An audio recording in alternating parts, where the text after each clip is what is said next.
This is The Wheel Weaves, a Wheel of Time podcast with no spoilers. Hey everyone, I'm your host Dani, and I'm the first-time reader going through this series chapter by chapter. As always, there's no spoilers past the chapter we're covering, and that means it's totally safe for first-time readers. I'm joined by my co-host Brett, who's a longtime fan, and he's guiding me on this journey.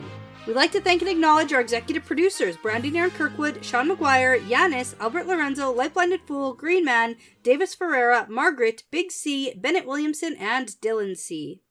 And before we get into things today, we just want to thank Connor Tubesing, Andrew Neal, and David Toole for continuing their support on Patreon and becoming annual patrons. They took advantage of our sale this month, and at the time of release, this is the last day to take advantage of our June 2023 sale, where we have 2 months free on Patreon if you become an annual patron. So if you're interested in supporting us and the podcast, be sure to go check that out so you don't miss out.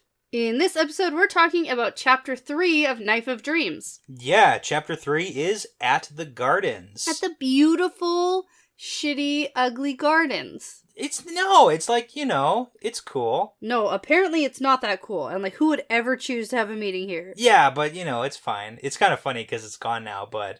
Not we get a whole in backstory. The dreams, though. Yeah, no, the view wall and all that. It is funny, but it's like the garden where all the scheming takes place. I just think of Game of Thrones, when every time they're walking through gardens, there's always scheming going on. Okay. You gotta have scheming at the gardens. That's where it happens. Yeah. Sure. Yeah. And I think this is the shortest chapter we've ever done solo. As a solo standalone chapter by itself. Even from Eye of the World, though? I didn't actually check. No, in Eye of the World, I'm sure there was a 10-page chapter we did by itself. We did almost every single chapter in Eye of the World. Yeah, but this one's so short. This is literally 10 pages. I didn't actually check, but... I know, I was gonna say. But there's so much stuff we gotta talk about. Yeah, it was Holy interesting. moly. It was good. Yeah. I took some notes. I see you have your notebook. Well, I got to make a new list. Okay.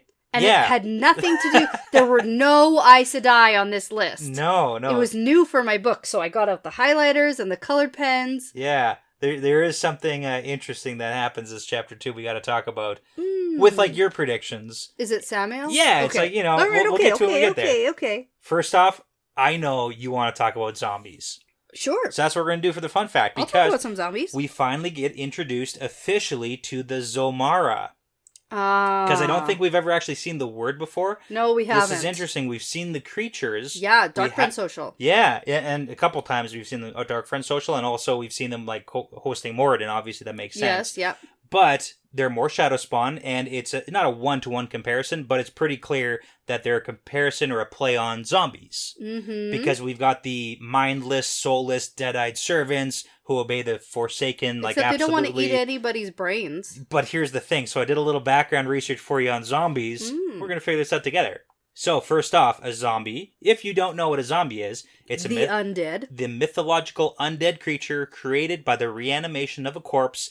And the term comes from Haitian folklore, where the zombie is a dead body that's reanimated through various methods, and most commonly magical practices in religions like voodoo, although it's not an official part of the voodoo's formal practices. Oh, phew, okay. So, yeah, but in more modern depictions of zombies, they don't really involve magic so much as it's like a science fictional method like disease or fungi or radiation. Or virus or parasites, etc., etc. So, what we can tell with the Zomara, they are a creation of Agenor. Yeah. So you've got a combination of both science and magic. So it's not a little bit of both. Okay. So here's the thing. George Romero, a director from the late 1960s, he actually died a couple years back, is considered by a lot of people to be the godfather of the modern image of zombies. Yeah, with his movies. And the whole zombie apocalypse thing, that kind of started with his movie Night of the Living Dead in 1968, and then that's evolved to what people think now as the mindless, flesh-eating, brain-eating zombie, that roam around after the world ends. But in traditional Haitian folklore, a zombie that's reanimated would actually be a creature that remains under the control of the sorcerer or witch who revived it as a personal slave that has no will of its own. Which seems a lot closer to how the Forsaken are using them as a servant/slave. For sure. So there we go. My prediction of these things were that they are Dark Friends who were promised immortality. Interesting. But there was just no clarification on As to how I love it. alive you are. I love it. You I love it. Get to be. Yeah, and we get a little bit of a backstory. We can talk about it when we get there about how they were created as like shadow spawn by Agenor Yeah. in a science experiment. So maybe it's like something like that. So I like it. Yeah, I think I said that a while ago. Yeah. When we talked about these, and I was like, nah, these guys are probably, Yeah. the Dark Friend who Yeah, get I think promised, the first time so- we did see them was the Yeah. Dark Friend social serving. And that's when Boars, Yes. Jacob Carradine, Was was like, thinking, oh, maybe they're going to have to they're like so dispose and might have to dispose of the servants after this. But then he sees like their eyes are lifeless and he's like, maybe not. I Oh, don't they're know. gross. Yeah. So, okay. All right. So, chapter 3, at the gardens, we already talked about that. The chapter symbol is the snake, the Forsaken chapter symbol for the Forsaken. And this was a good one. This wasn't just like, oh, here's a little bit, This was a lot of bit. Whole bunch of scheming going on. A lot of scheming with not just one or two, but they're all here, or most are here. Yeah. I mean, which we'll talk about. We got to talk about that. Yeah, we got a good amount who are here, and it's the whole chapter. Now, the only thing going forward is, I don't want this to be the only time we hear from the Forsaken this book. Okay. I want more Forsaken. Yeah. More of this. Yeah, okay. And okay. I want to see where they are and what they're doing. Okay, so not just a one-off and then not just a one-off. We'll catch up that's next usually book. what Yeah, happens, is we get this near the front of the book, or typically actually sometimes in the prologue. But here we go. Okay. All right. Now, we're going to enter in Agenor's perspective. No. Erengar. What did I say? Agenor. What's the difference? Well, Agenor I see. is Never the mind. Shiva, Okay. is Osingar. No, I got it. He's now. dead. Okay, Brett, relax. I have... Nailing it. We're doing good. We're doing good so far. Okay, day 2. We're going to start in Erengar's perspective. Yeah. Okay, so Erengar is Halima. Yes. Who we believe to be Balthamel. Yeah, and, we not Agenor. Got it. Okay. Yeah, and we keep saying believe to be, but it's like... That's who it is. It's Balthamel, yeah. Okay. Do you want my list now before we get into it? Your list of what? Just like the Forsaken? Of the Forsaken. But Okay. I have categories. I've categorized the Forsaken. Yeah, well, let's do that now, because then we'll jump into the meeting, and hopefully it makes more sense on what's going on. Okay. Okay, let's do a list. Okay. So the first category is alive for show. Okay. Because we also have to work off, like, unreliable narrators, too. Yeah. So this is who we have alive for show. Okay, give it to me. We have Moradin, Yeah. who's Ishamael. Mm-hmm. We have Erengar, who's Halima, who's Balthamel. Yeah. We have Demandred, who we don't know who that is. Well, he's just Demandred. He's just Demandred. He might just be Demandredding around. He's still on his first life. Like, yeah, and he also might not be disguised. You know what I mean? That's true. So we're not even sure yet. We don't know what he's up to, No. really. Yeah, he's doing something, though. So then we have Semirog. Yeah. She's still on number 1 life. Yeah. Masana. Yeah. And the thing I know about her the most is that she's connected to the White Tower. Yep. Right? And currently being punished, or was punished, but she's by not looking so Shadar good. Haran. Yeah. Anyway, so that's the whole thing. Grandel. Yep. She's still doing okay. Yeah. And then we have kind of a subsection Okay. of Alive for Show, and that's just Mind Trapped. Okay. But So- still alive. But still alive. Yeah. Yes. Sindane, who's Yeah. Lanfear, Correct? and Mogedian. Yes. So we got 8. We have 8. And you counted Moradin Yes. in that? Okay. So then, the next category is Dead AF. Okay. So, I know what that means. I am hip with it. as fuck. Yeah. Dead as fuck. I said I knew what it means. I know. It means dead. Super dead. Okay. The deadest you can be. Like, We got 2 people on that list. okay, bail fired. Yeah. Bale fired. Bilal and Ravine. Dead as fuck. Yeah. Right? Mm-hmm. Okay. And then, the last category, Limbo Land. Okay, then we don't know for sure. It means we have no idea what's happening. Okay. Asmodean is on that list. Is he? Because Asmodean is dead, but might be transmigrated, but might not be. Okay. Limbo Land. Sure. Even though the Dark Lord's Samael- like, no. Yeah.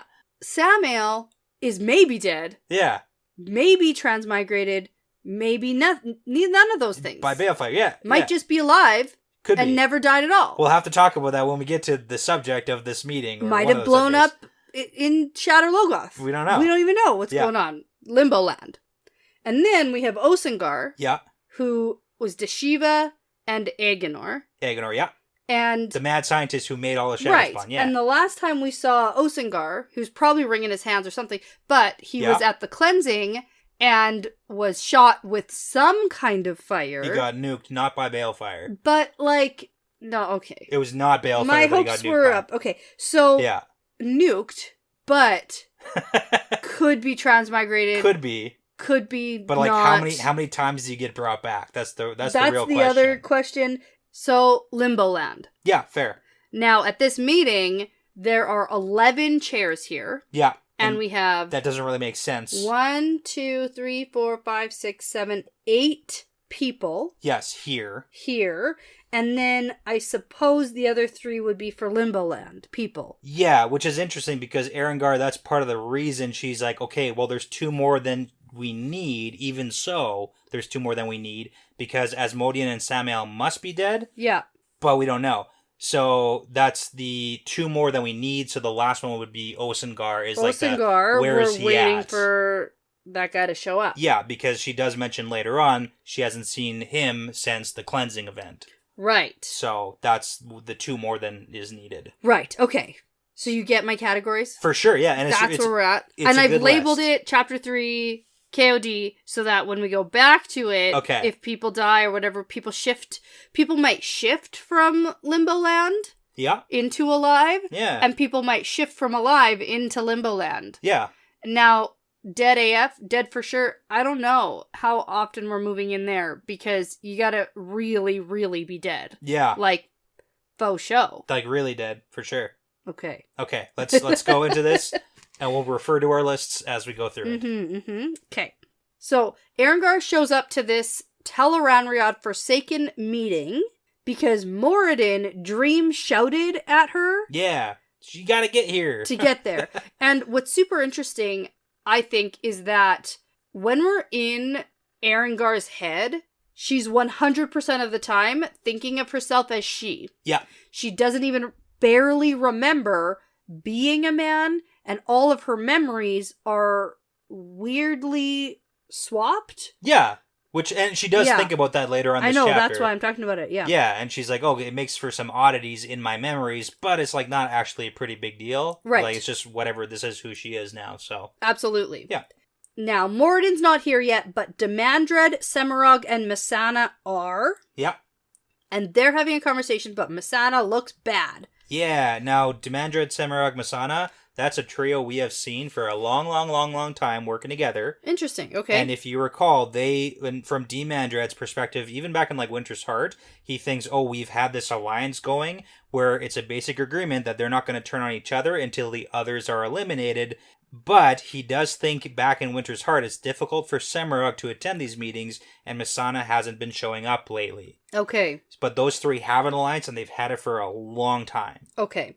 And then we have Grandal, who's also here, but she's standing off to the side, not involved in the whispering. Yeah. And it's at this point, Erengar realizes there's 11 chairs here, and she wonders about Asmodean and Samael being dead, as Balal and Ravine are. Yeah. So, I mean, I guess if you're trying to figure out the mysteries of it, like who killed Asmodean, right? For example, things like that. So probably not. We're not getting any answers here. No, 0. Not really. That's my critique of this chapter. Sure. Is no answers. Yeah. Just like recap. Who did what? Who's guilty? This is all just recap. Yeah, it does seem like Erengar, for the most part, isn't guilty of any of these things that are on the table right now, because from her own perspective, I mean, she would think differently about things. So yeah, for sure. Now, Erengar is going to stroll over to Grandal and make some seemingly casual conversation, kind of flirts a little bit. Yeah, so this is actually kind of funny, too, because the flirting seems actually real in a lot of senses. Yeah. And it seems to be reciprocated, too. Where, a little bit, yeah. Yeah, Grendal's like, hey, I never thought of it, but maybe now, because now, obviously, you're a lot different than you used to be as Balthamel. Right. In a completely different body and everything like that. But he does remember that he's always had a thing for Grendel. She's she now. Yeah, but so Balthamel had a thing for Grendel that's carried over into now, like, Erengar having a thing for Grendel still. Right. Yes. Yeah. Okay, got it. I so got like it. Okay, it's a little confusing. After, We got it, though. Yeah. And my favorite part is when Erengar thinks that Grendel is super attractive. However, she has way better legs than Yeah. than Grendel. My legs are so much better than hers. I'm pretty sure like They half look this so much chapter better. is Erengar thinking with the clothes and the dresses that she's wearing. Yeah. And she's like, oh, maybe I want one of those dresses that Grendel's wearing for But myself. then she's going to think I'm copying her. Exactly. Yeah. That's why I'm not going to do it. Yeah. But, you know, maybe I could borrow that too. I don't know. Yeah. So I don't know. But, and I did notice that you're skipping all over the scenes about the view boards or whatever. Right. Well, we kind of talked about that already. Yeah, and there's gardens, and Grendel picked it, but it's a place. Oh, yeah, that's there's a funny, whole too. backstory. Ugh, who got here first and picked this place? Yeah. And Grendel's like, me. I did. Yeah, and it is funny too because there's a mention of it being like a restaurant / gambling place. Like, But it's also like a patio. yeah, it's or like something? it's a restaurant / patio / gambling place Mhm. / hangout place. I don't know. It's pretty I don't funny. know. It sounds cool. I like it. Yeah, but it was destroyed in the war, so Ah, so sad. it's cool. It happens, you know. It's fine. All right, so Erengar tries to talk to Grendel about alliances and stuff like that, and Grendel does not want to have that conversation because she thinks that Moradin is probably listening in. Yeah, which is probably a fair point, and it is kind of curious that the three, so like Demandred and Missana and Semirog, are having that conversation seemingly pretty openly, and it turns out that Moradin is for sure listening in on everything, and I guess you can do that in Tel'aran'rhiod when you're in this little zone, but Yeah. they're just having a pretty furious conversation, and you gotta wonder. But it's also from Erengar's perspective. Yeah. Like, they might be furiously just, like, comparing notes about what happened at the cleansing for them. I mean, Like, it that's might true. not be about really anything. Like, we don't even know, is this the first time they've seen each other since then? Yeah. Or, like, what's been going on? We don't wanna actually know. know, and Erengar for sure doesn't know. Yeah, no idea. No So, idea. you know, it's all that. So they have a coded conversation, Grendel Yeah. and Erengar, about aligning with each other, or maybe sleeping with each other, or Maybe like both. maybe both. Yeah, it's cool. It's cool. Yeah. Yeah, there's a couple of like little hidden things in this chapter too. I just want to point out. So we get the whole description and explanation of the Zomara that are like perfect servants, and Moradin has always liked them and uses them pretty frequently, even before now. Even when he was Baalzamon. like Ishami, Yeah. like way back. Yeah. And just the fact that he's using them here too has solidified for Erengar that Moradin is a Shamael. Okay. Even though like he's a little bit different, he's still kind of crazy, but he's a little bit different mentality-wise almost. Okay. So we do kind of have more confirmation, I suppose, on that note. But she does note that for him to have so many, he would have to have found like a couple of stasis boxes, or like a stasis box that's like packed with them. Those little time Okay. capsules from Age of Legends stuff. I know. When the world was ending, people stuffed a bunch of cool stuff into the time capsules and stored them away for later. That's where we get like a bunch of Angril and Terangriel and like the Golem and stuff, Yeah. and the Zomara. But then Erengar thinks she also found a couple stasis boxes. And there's crap in Bunch there. of crap inside. It's like nothing. And I just have to assume that like you know, other people, I'm just thinking of a time capsule I would pack, Yeah. and then some unlucky person in the future just like finds all my crap in Yeah. it. It's like, I was hoping for some cool technology or something, Yeah. like a ray gun or I don't know. Yeah. It's just like nothing. It's like The Eye of the World, a What are shitty fantasy book Bunch of from books. What is 1,000 years this? ago. Yeah, I have to, and you got to imagine it's something stupid like that she found in hers. But Yeah. it's funny. I just wanted to point it out. Okay, so this is when Missana is going to come up to them and start yelling at Erengar about letting Egwene go. Yeah, this is good. And this is good because I said at least Egwene is away from Halima now. Yeah, it's an interesting dynamic, and we got to see how this plays out. And then Missana says, you were supposed to be controlling her, idiot. And then she says a bunch of stuff about the rebellion falling apart without Egwene as the figurehead, and all of Missana's careful planning will be ruined. Yeah. And so if Missana was causing most of the dissension Mhm. happening within the tower, and she wants it split to Yeah. be causing this chaos and everything like that, then yeah, she's mad. Yeah, it's actually, this is a very interesting conversation because it does seem like the Forsaken in general, like both sides, they want this split to be happening, which makes a lot of sense as for the sure. Forsaken. And I've definitely thought about that. Yeah, like literally the thing they want to do is keep the tower separated, because if you've noticed for the past, like, I don't know, bunch of books, the White Tower is separated, and they're just a bunch of useless Aes Sedai who are not focused on anything when the end of the world's coming, and there's no direction, no focus at all. Yeah. Like, this is literally worst case scenario for the White Tower, and it's confirmation here that the Forsaken are digging it and they want this to keep happening. Oh, for sure. Because the only hope that the light really has against the shadow at the last battle is for channelers to be able to channel back at the crazy channelers. Yeah. And like, get your shit together, light side, come on. And it can't just be only Rand. Yeah. He's not and isn't he supposed to be, I don't know, preoccupied? Like, yeah, right. Is Rand got killed in Trollocs here? Is that really going to be the last battle? It's just Rand? Yeah. It's just Rand. Yeah. That's he can do it. I don't know. He's got his freaking light up sword thing. What's it called? Like Calendar?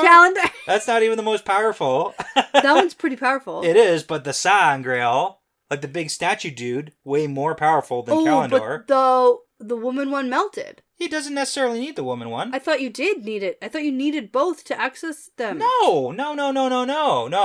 Okay, so for the Choden Call, there's a man and a woman one. He needed both to do the cleansing because he needed to use Saidar as the funnel to siphon out the taint from the Dark One's jalopy, if you recall. Yeah, I recall the jalopy. Yeah, so that was the purpose of having the two powers working together for that. But he doesn't need the woman one to use the male one.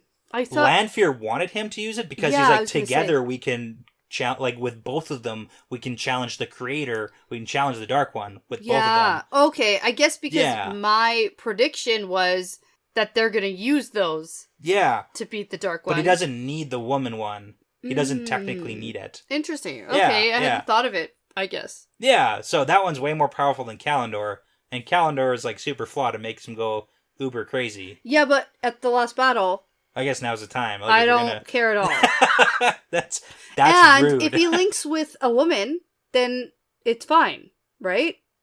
Or two women? Two, and then they're supposed to guide it, so... I mean, and then, like, what are we doing here? Murdering the Dark One. You can't just kill the Dark One. You can. Well, then what happens? I don't know. Shove him back in a prison that he can't break out of this time. Are you killing him or are you shoving him back in prison? What would you do? Murder. It's pretty easy. You know, I'm not actually surprised by the answer. Well, please. You say that for most people. It's like, kill them. Yeah. Why don't we just kill all of them? Sometimes. Yeah. Sometimes people just need to be killed, okay? I generally agree with that, but, you know, that's why you're not allowed to be in charge of things. Not in real life, okay. God. But, like, back to this. Okay, fine. Back to this part. Like, even if the Aes Sedai were whole and together, they would still be wildly ineffectual at the last battle. Oh, yeah, for sure. They'd just be worse. It's just worse. It would still be bad. It would just be worse. But it's funny because it's to a point where Masana thinks, like, I might have to stage a rescue. Like, Masana in the tower is going to have to stage a rescue to rescue Egwene to get her back with the rebels so that the rebellion doesn't collapse without her. Right. So there is that thought process, but there's more. Yeah, because we learn that Egwene did have her hall meeting. Yeah, that's actually big news. And because you were like, ooh, I don't think that meeting's going to happen now. Okay. In my defense... You really made me think that it might not happen. But there's a very real possibility. I tried to stick to my guns on it. I was like, no, it's happening. Elaida got painted a picture that, hey, Egwene can go into the world of dreams and do these crazy things. Did you know that Elaida's dumb, though? Yeah, she is. But, I mean, lesson learned, maybe? I don't know. We'll have to wait and see. Definitely not. Maybe. You don't know that. So we're just going to keep giving Egwene dream abilities? Like, come on, guys. There's no way for the rebels to even... get into Tel'aran'rhiod, and they don't even understand. They don't even know what that is. Like the tower, the hall. What did I say? You said the rebels. Oh, idiot. The rebels can. The White Tower can't. Yeah, that's what I mean. Yeah. So, meeting happened, and apparently Egwene was pretty inspirational from the sounds of it. And you know what's great? You know what's so good? Like always, there was somebody spying. People are watching all the time. People were watching. And you have to assume. Yeah, it was Erengor. Well, you have to assume that Egwene had the feeling like, ooh, it feels like a bunch of people are watching me right now. Yeah, it feels like Halima's watching me right it's now. Like, that's because it's happening right now. Right, so Erengor/Halima did spy on this meeting, and Egwene told the whole hall that the situation inside the tower is terrible. All of the Aes Sedai are at each other's throats in here. And she convinced the rebels that the tower's about to fall apart and she's gonna help it along from the inside. Yeah. And told no one to rescue her and didn't tell anyone where she was staying. Cool. Go Egwene, I guess, maybe with your new plan of You know what? infiltrating the tower from the inside or something. Yeah. We don't And really know. Missandei seems relieved that the rebels are going to hold on for now, but then she's like, well, let's wait for Elaida to break Egwene and then return her to the rebels, and then that'll cause more confusion. Hooray. Yeah, Lord of Chaos rules still apply. Right. Right? That's the rule. Let the Lord of Chaos rule. I get it. Do whatever's going to mess everything up as much as possible. I understand. Yeah. My only prediction in this moment is that Egwene is not going to break. I said that before. Okay. I'm sticking to it. Okay. In any sense of That's right. In any sense of any of it. Okay.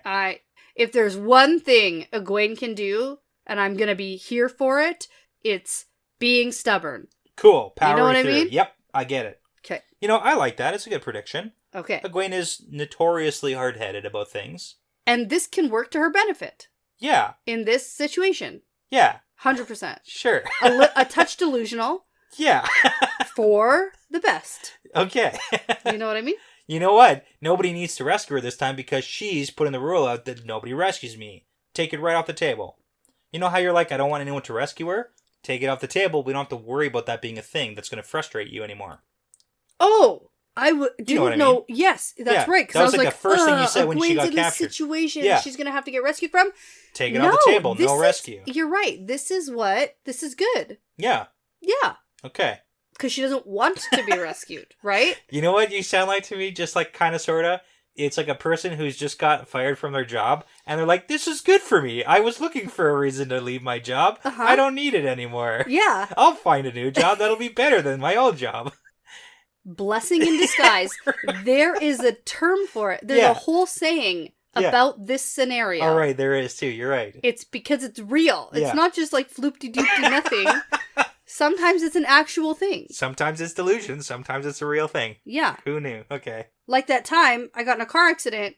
Right. And got my whole car written off. Yep. And had replacement insurance and got a whole bunch of money. Yeah. Right? Right. That crazy, ended up crazy being situation. a crazy scenario. Don't worry, no one was hurt, but... Blessing in disguise. But yeah. Just like that. Yep. This feels like the Costco rug story. It's like stories about myself that I don't want to share. Yeah. But like... Well, it's funny. And even when you say like a whole bunch of money, it's just like we were able to pay off the car and get a car again. So... Well, yeah. And we got some money. A little bit. To put down on the new car. Yeah, it's not like we came into like a lot of money. It was enough to get a new car. It felt like a lot at the time when you feel like you're going to be down and then you're not. And it's kind of funny, but it's like that's literally what replacement insurance is so that you can get a new car at the value of the car that you bought. That's why we paid more for the insurance that we have. You're really spoiling. You're spoiling the blessing in disguise. Okay, you're spoiling the whole thing. Fine. Okay, so back to this, though, because Erengor really wants to know where Egwene is being kept, and she wants to know if, like, Grendel knows somehow? Well, no. So this is kind of a weird scenario that's painted here. So Erengor is trying to scheme and cozy up to Grendel. Yeah, playing with her hair. She's playing with Grendel's hair, but she's still talking to Missandei about where Egwene is. I thought she was talking to Grendel. No, she's not talking to Grendel, but when she asks Missandei, like, where Egwene is, and Missandei gets super suspicious, she's like, I'm not telling you shit, then she wrenches back Grendel's head. Oh, yeah. And then thinks, like, part of the plan is to get Grendel accustomed to my touch. Like, keep in mind, she's still Forsaken. She's creepy and terrible. Oh, yeah. So she's, like, getting Grendel accustomed to her touch to make her more malleable in the future, and then she starts, like, playing with her hair again. Okay. She's like conditioning Grendel. She's trying to condition Grendel into this weird scenario. Okay. Well, on another side note, I'm not sure exactly where it is, if it's here or earlier, but Erengor thinks about how she can't control or see where Egwene's dreams are to get into them, to influence them, unless she sleeps right next to Egwene in the physical world. Yeah. And so... that's why she's sleeping in her tent, so that she can get in and affect her dreams and stuff. Yeah, which is also interesting because we've kind of seen like contradictory Tel'aran'rhiod stuff where it doesn't necessarily matter the physical proximity. No, it absolutely does not. But we've also learned that the thing about magic in general in this world is that you are constrained by your perceptions of your own ability. Yeah, that's true. Like your own limitations. That's right, because we've seen that before with... She might literally be doing something with, like, the migraine situation. Like, she is doing some sort of, fuckery with Egwene. For sure. She is doing that. Yeah. But in terms of, I don't know where Egwene's dreams are unless I'm sleeping beside her. Yeah. That seems like... For sure. An illusioned constraint. Yeah. And we actually do get, like, confirmation in this chapter where Missana and Erengar are arguing. And Missana's like, oh, you're just still doing, like, your little dream... shenanigans with Egwene. So she's clearly doing something with Egwene, but not very much. That's actually making a big difference in the, Forsaken scheme of things. So. Yeah, and then Erengar and Missana are going to continue arguing about who gets to have control over Egwene and what happens to her and when she gets to go free or when she's rescued, whatever. Yeah. And then we get Moradin walking into the room, interrupting, saying, I'm the one who gets to decide if and when she goes free. Yeah. Okay. So a bit of a mic drop, and I need a new drink. Yep. So let's go ahead and take a break. We'll be right back. Okay, so we're back, and this is kind of a fun and exciting night for us to be hanging out because it's the last day of the school year that I had students. And I just submitted my thesis to complete my master's. Yeah, you did. So this is really fun. And I have a bit of a break before I start teaching throughout the summer and before we go on our trip. Yes. So we have lots going on, but this is a fun night. And you know what? I realized that I wanted to talk about a review that we got. So Matt Bramer on Apple gave us 5-star reviews and said amazing podcast and amazing community. And he's talking about our Discord, which is so nice to hear. Yeah, very cool. And we were able to send him some merchandise. That's right. Because if anyone out there leaves us a 5-star review and leaves their Instagram or Twitter handle, I'll be able to find you. I'm picking people at random at all times because we want to send out a thank you, because leaving those 5-star reviews actually does make a pretty big difference in, algorithm land in helping other people find us. Yeah, definitely. But getting back into this chapter... Yeah, Moradin enters. Yeah, but also with Sindane and Moghedien. That's right. Tailing behind. Yeah. And Moradin says, I have news. Samael appears to have resurfaced. So, tell me how you felt about that when you read that sentence. I feel like it's about as wishy-washy as I am with my prediction about Samael. About whether he's back or not? Okay. Because if I recall... Yeah. I said something along the lines of, hard stance, he's dead, but I won't be surprised if he's not. Yeah, which is like, that's not hedging. A hard stance. No. I know, that's what I mean. So that's kind of how I feel about this statement too, because it's like, is he? I don't know. Yeah. Well, it's really cool because now we really get to see the unreliable narrator perspective here, where this is Moradin saying something that may or may not be true. Yeah. But, we also don't necessarily know if it's true or not. Well, and the word resurfaced strikes a chord with me. Well, he went away and now he's back. Exactly. But in what capacity? Right. Samael has resurfaced. Yep. Because he was in hiding. Well, it has... Because he was in Shale Ghul prison. Because... he was dead and now he's transmigrated. So here's the thing. It's someone who appeared as the image of Samael. So it either is... the word appeared. No way. Samael appears to have. Yeah. That's different than he appeared.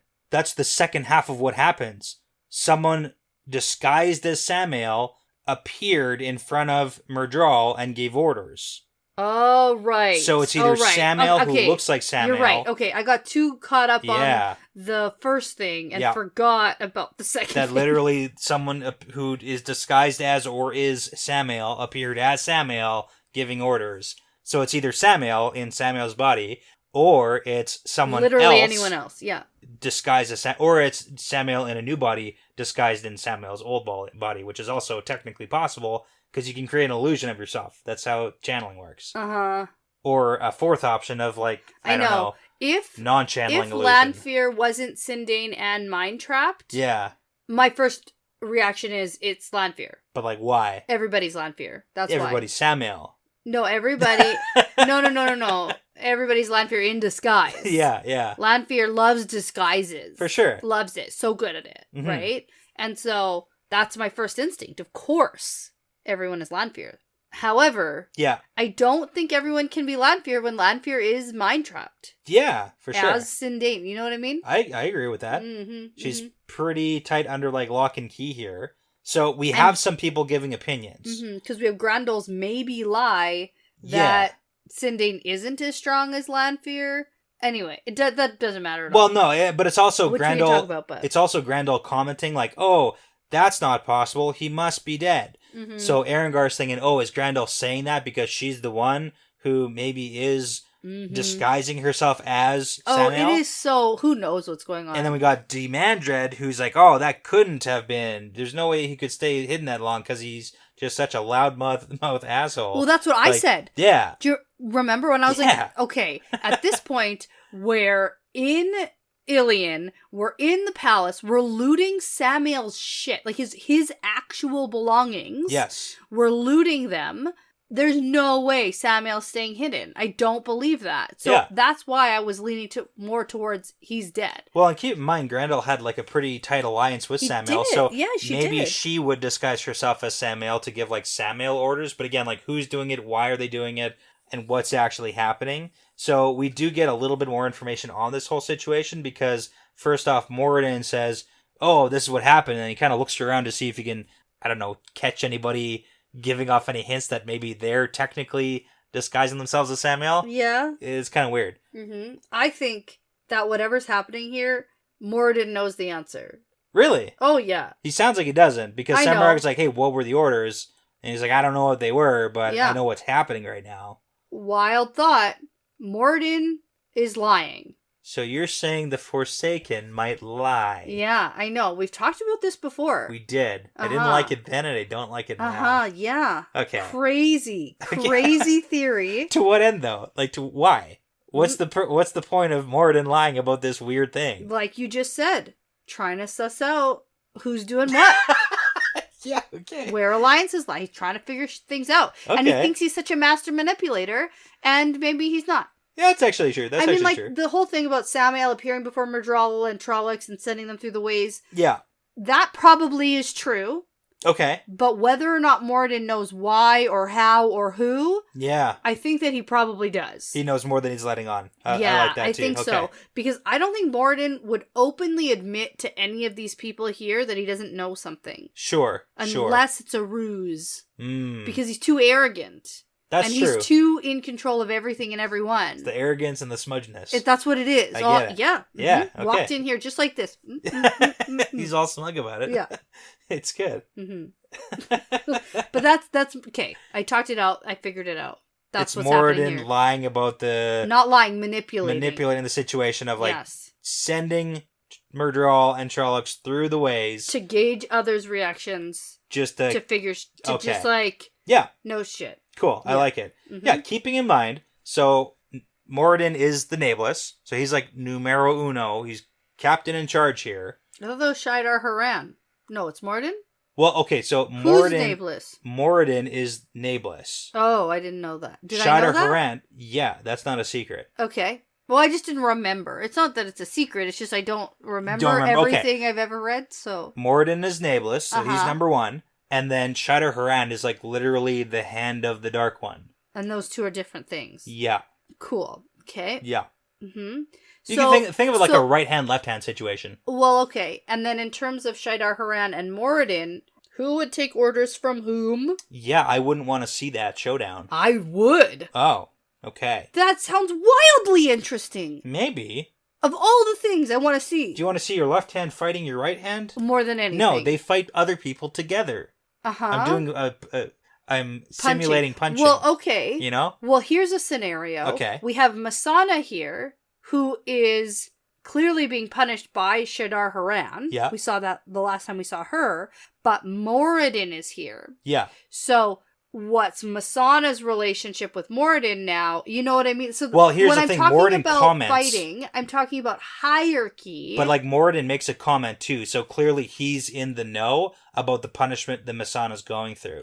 So there is some sort of communication happening on that level too. I know, but it still feels like Shadar Haran is above Moradin. And very well in some aspects could be. Mm-hmm. Mm-hmm. That's all I'm saying. I'm just trying That's to figure fair. things out here. That's fair. It's complex. It is. It actually Forsaken. It actually is. So complex. So complex. Okay, where are we? What's so happening? Moradin has more news, I guess, or has orders, because the Samuel thing, maybe it's a thing, maybe it's not a thing, maybe it's kind of a thing. Mm-hmm. But he gives all the Forsaken here orders to pass out to their network of dark friends and says, hey, if any Trollocs or Murjal pop up anywhere outside the Blight, you gotta make sure they report it as soon as possible. Okay. Yeah. Okay, because the time of return is coming soon, and nobody can go out on their own anymore. Yeah, we are an alliance. Stop fighting each other. Stop doing things by yourself. Yeah. It's not allowed anymore. Yeah. Less so an alliance, more so like, I'm the captain, you do what I say. Got it. Yeah. And this is where he makes the comment to Masana about like, hey, you learned a lesson from stepping out of line. I see. Yeah, because Erengar knows, too, because this is from her perspective, keep in mind, Erengar knows that Masana didn't show up to Shatter Logoth, and she thinks, oh, in the past, like, that would be punished by just being killed, but now there's not enough of us left to be killed as a punishment. Too valuable, yeah. Yeah, so now it's just like, oh, something else is happening. Okay, now Demandred is going to agree, yes, the time is coming, surely. Yes. And we need to find the rest of those gosh darn seals. Where are they? Where are they? Yeah. And then Morden's like, we know exactly where they are. Well, okay. Yeah. But here, Demandred says he's had his followers searching everywhere, but they found nothing. Yeah, okay. So does that for sure tell us that the Bashir and Yeah. the Dobrain Probably. stuff were actually Forsaken looking for the seals? Probably, yeah. Okay. Like, we did literally see the assassination attempts / searching for things and maybe not finding things. Right. Like, it definitely seems like it was Dark Friends. Maybe these were specifically Demandred's guys. Uh-huh. We don't actually know that these were them, but... Okay. Well, Moradin does know for sure that 3 remain unbroken, and they're all in Rand's possession, but he doubts that Rand has them with him because they're super susceptible to breaking right now. Yeah. And so he gives the Forsaken orders to search for them themselves. Yes. Yeah. And then Sindane, right. classic Glanfear, She's got a different plan. she certainly gives herself away at this point. Yeah. We should just kidnap Luz Theron. Yeah. That guy sucks. And I'll make him tell us where the seals are. It's like, yeah. You know what, Lanfear? Shut it. Yeah, and Morden's like, no. And it's like, Sindane, you would accidentally kill him or something. Yeah, like no. accidentally is like in quotes, like you would accidentally kill him. Like, you've literally said to everyone all the time. Get back together with him. Yeah. Right? Last chance, man. Last chance to date me again. This is it. Yeah. Final warning. Pass. Right. And it's funny because this is when Erengar is like, that chick is totally Lanfear, no matter what Grendel says about her power level. Yeah. It's like, I don't care what anyone else is telling me. Yeah. So Morden basically tells them that killing Rand is off the table because he gets to decide when and how Rand is going to die. And since they can't do that, Morden says, if you want to kill someone, kill these 2. Here we go. They are just like dead weight. They're pissing me off. They're wrecking things, doing their own things. They're Taviran, and they're going to get in the way for sure. You gotta say who it is. You didn't say who it is. I know. Oh my goodness. I know, I'm building. Oh, the suspense. I'm building up the suspense. Yeah, he brings up the images of Perrin and Max. I know. This is definitely Dark Friend social vibes. Oh, for sure. Well, this is exactly what Bales wanted, right? It's literally the same guy. I know. He's like, look at Same these guy guys. Yeah. Holograms. You know what? I actually love Grendel's point here because he's like, okay, number one, finding these guys isn't actually as easy as you think it is. Like, we can't just find them. Can't just find people. Yeah. So that's number one issue. Especially Taviran. It's like the pattern's literally trying to keep them alive. It's plot armor. Yeah. It's really hard to beat them. And I'm thinking it's like, hey, maybe if you wanted them dead, you should have told them beforehand. And I think we get that comment too. But it's like, too bad that gigantic pack of fucking Darkhounds that we saw circling Perrin like a couple weeks ago didn't get this message. Because they could have cleaned up Perrin right quick. Yeah. Come on, but guys. like maybe, no, because like again, how many Dark Friends were there? But the pattern. Or Darkhounds, yeah. There's so many. The pattern. Like, come on. They like circled. They smelled. They knew. Let's make a pattern. Yeah, okay. Anyway, okay. But Morty doesn't like any of this. He just snaps at them. He's like, the time is coming. Perrin and Matt must be dead. This is the whole like tripod situation. Exactly. Yeah, get one of them and the tripod tips over. Yeah. And then we're going to have Erengar thinking that she has no objection to killing these two if she comes across them, but Moradin is going to be terribly disappointed over Rand. Yeah. What does that mean? Well, I mean, okay, that's the question. What does that mean? Because Moradin's like, nobody gets to kill Rand except for me. Like, I get to choose the time and the place. Like, he's mine kind of situation. So Erengar's thinking, oh, he's going to be disappointed. So does Erengar have like a plan to kill Rand? Like, she's not really doing anything. No. I think that maybe Erengar is a little more in tune to what's going on and thinks that Rand is making it to the last battle. You know what I mean? Okay. That nobody's killing Rand except for maybe the Dark One, if that, right? That's fair too. Now, we also have some undercurrents here of Erengar this entire chapter thinking about her wanting to kill Moradin, and she thinks about like, oh, if I take out Moradin, then, you know, he's no longer nameless, whatever, that's fine. Nobody's even really being subservient to Moradin as nameless except for Sindain and Moghedien. Yeah. And Erengar thinks, oh, if I take... really doesn't even do or say anything. She just sits there. Yeah, well, I mean, she's having a tough time right now. But Erengar thinks, hey, if I take out Moradin, then those two are basically under my control, because they are super subservient to him. So, like, what's going on there? And at one point, we see Moradin, like, touch his kind of chest. Yeah. It doesn't... Yeah, and then that's when Sindain, like, quiets down. Yeah. Like, he clearly has that hold. It doesn't seem like Erengar knows exactly what's up. No, definitely but he knows that he has some sort of hold on them. So yeah, and Erengar definitely knows that red and black are not good-looking colors on Sindain or Moghedien. Oh my god. That's like the... Oh, that's the worst part. That's how you know something's up. That's the worst part. That's how you know. Yeah. It's all the clothes stuff. All the clothes. You know. Okay, so next episode, we are talking about chapters 4 and 5. Yes, we are. Yay. 2 episodes. Fun. The next 2 episodes are 2 chapters each. That's right. Okay. Very exciting. Fun stuff. Mm-hmm. So before you go and try and figure out who's in limbo land and who's not, I'm going to say that this is part of the pattern now. Yeah, it's part of the pattern.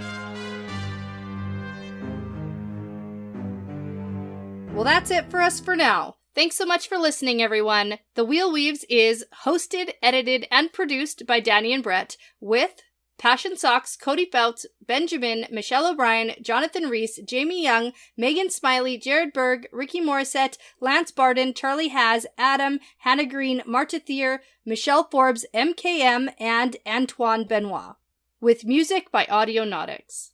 Be sure to check out our Patreon page if you're interested in supporting us and the podcast. We'd love to send you some Patreon-exclusive merchandise as a thank you. Plus, you'll gain access to our episodes earlier than everyone else. And at the time of recording, we have over 40 bonus episodes for your listening pleasure. Find all that and more at patreon.com/thewheelweavespodcast. For general information about our show and information like how to send us shot glasses, how to join our Discord, and how to get in touch with us, visit thewheelweavespodcast.com. And as always, be sure to give us that 5-star review because it really makes a huge difference in helping other people find us. So be sure to tell a friend, Riyadh, because referrals really are the best compliment. Thanks again for listening because this really is part of the pattern now.